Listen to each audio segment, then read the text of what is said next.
Ralo's buying CMG after Gotti got captured by the feds because he was setting up Young Dolph. They just found out from the sources of Memphis everything that happened that day. That back hallway of the manager's office, the people in the cookie shop was startled. They froze in their feet right there in the assembly line. When they pushed Dolph and hit him up against the wall, the fire extinguisher dropped. Bing! That's when they thought he popped off. He had the phone in his hand. They thought he popped off. That's when they hit the pump 50 times. This is why that whole entire area had so many holes. When the people walked in there right after, they seen the glass was only broken at the little bottom section. They walked right past the door to this other door that go to the hallway right when the manager office is. They released the picture. It was holes from the left side to the right side. This means everything happened inside the shop. When Maurice ran out the back into the laundromat, he had to change the clothes because they said he had the whole residue powder from the entire blast. And this is the reason why they had a red apron on in the footage. But then when he's walking in front of the shop telling the MPD that he had a gray shirt. So how you go from a red apron to a gray shirt standing in front of the store when they ran out the back? This is what 007 was talking about when she said it was more than just the two people that she saw. What happened next? He told MPD Dolph's brother was the one with the Drake, dumping it off, that he didn't see nobody come up in the car. This is the reason why it's all coming down, because the cookie shop, they let Raven go up there. They set up the tripod with the interviewer lady. She held the microphone to Raven and she said, "Ma'am, tell us exactly what you saw." She said, the first thing she said was it was inside the shop and that her dad was holding Dolph saying, "Stay with me, Dolph, stay with me, Dolph." But when they brought Maurice, he was mouthing to her, don't say that." You could hear it in the background because that made it to where it implicated him being right there, seeing what was going on. How did Raven know all of this was happening? Is because she said she was on the phone with Maurice. And Maurice had the home phone for the cookie shop in his hand. So Raven had to have been watching what the cameras was doing and be on the phone with Maurice. He's the owner. This is why he wears that big hat that he had. And when he walked up into the laundromat, that's why they were the ones who had to call and make the 911 call. And they came after 20 minutes because they told him to take his time, while he had the 20 minutes to change into a whole nother entire disguise. And Dolph's brother, the whole time, he had to have been doing something inside the shop trying to actually pick up the shells and everything, because what you got to understand is that when they wrestled Dolph in the back hallway and knocked the fire extinguisher and set it off, everything in motion to where it was basically they made Young Dolph cut off all connections from the outside world at that point.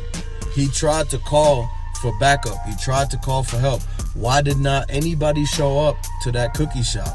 The feds have been watching CMG for a long time, for many years, because ever since Black Youngster got involved with the 100 shots, Big Jook and Govan, this is not the first time that their name has been brought up in something where they try to take out Young Dolph. You got to understand, this is the third time that they actually try to pull up on Dolph and do something, and this whole entire situation revolves around the fact that this whole thing, it was done by people who was in CMG. Back in 2018, when they tried to run up on Dolph, it was the dudes who got questioned for it, and Black Youngster being like turning himself in. They were all part of CMG. They had the chains on in the security footage, running by Dolph's car and everything. And when the security showed up, they gave the whole entire reports and everything, and the description led back to the actual, like the reports from Govan running down the street. It matched up with the footage. This is why they arrested Govan and brought Black Youngster in for interrogation after he turned himself in. Black Youngster actually got locked up by the feds. He had the red shirt on with the Texas logo on. And this is why everyone's looking at the situation like it's happening again and again and again. They already been implicated in trying to set up Dolph previously. They turned themselves in. They got out because Dolph didn't want to press no charges. And now this time it's the same usual suspects, the same people back at it again that's actually in the hot seat with the fingers being pointed at them. The whole city of Memphis knows what's going on. Everybody that's close to the situation already knows how Young Dolph got set up, and the fact that this has something to do with the ongoing situation from the inner city actual like beefs that was going on between people from Trula, people from Double R, Jay Fizzle. It was a lot of people who was actually big dogs in those groups that Dolph was dealing with. And when Dolph signed Jay, this is what made the other side actually get mad. This is when they started talking to the cookie shop. You got to remember, Makita's Raven is Double R and everything. This is what she said. This is what she put it all up in her Facebook. You look at Makita's Raven Facebook pictures, and she's been throwing the parties. She's been hosting people at the cookie shop.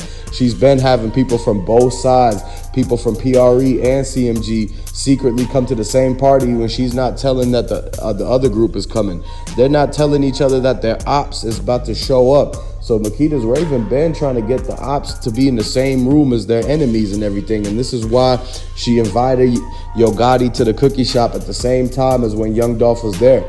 They told Maurice Hill and Makita's Raven and Raven's brother to actually hit the button and call them as soon as Young Dolph walks in. This is how they dropped the location, man, because somebody had to have known where Young Dolph was this whole entire time.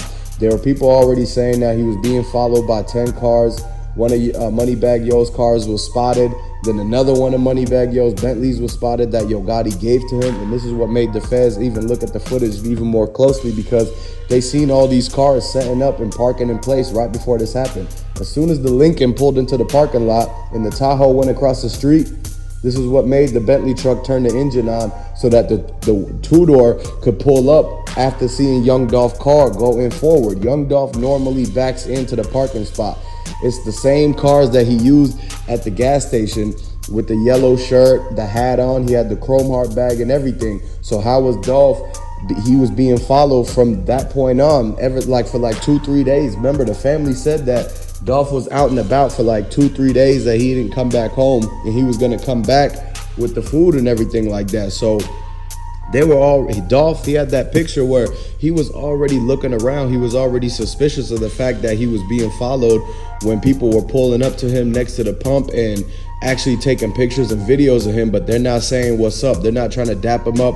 They're not asking for autographs. It was all these weird people following Young Dolph, trying to take videos of him, sending it to Yo Gotti, sending it to Moneybagg Yo or Black Youngster, whoever they were sending it to.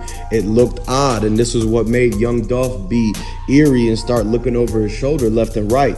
When you see that still shot picture that they took of Dolph at the gas station, he was staring at the car that was taking the picture. He was staring at the other car that was with them, because when he went into inside to pay, he seen the cars pull up, but nobody ever got out the car to pump the gas. Why is all these cars around Young Dolph at the gas pump, but nobody's going into the store to buy anything and nobody's paying at the pump? They're just sitting in the gas station, actually just spying on him and everything. Anybody that pulls up to the gas pump and they're not getting gas, but they're also not going into the store, they're doing something weird. They're doing something out of the ordinary. And this is how a lot of people got caught up, because they was being, basically, they gave themselves away.